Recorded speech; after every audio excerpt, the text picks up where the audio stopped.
This is where you can connect and see what's happening.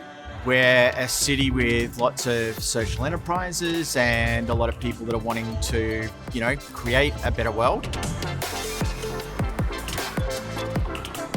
Look, I think COVID has all slowed us down, which I think is good in some ways, but I think what's really important is really being connected and gaining knowledge as part of being able to stay connected to people. And I think that's really important.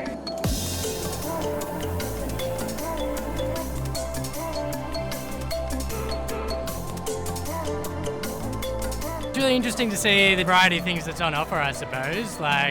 Different types of technology, everything from superconductors to virtual reality. Environments like this, they bring different people together from different environments, different fields, and they get different perspectives and get people to kind of think about things in different ways, which ultimately I think gets better outcomes or gets better ideas out there.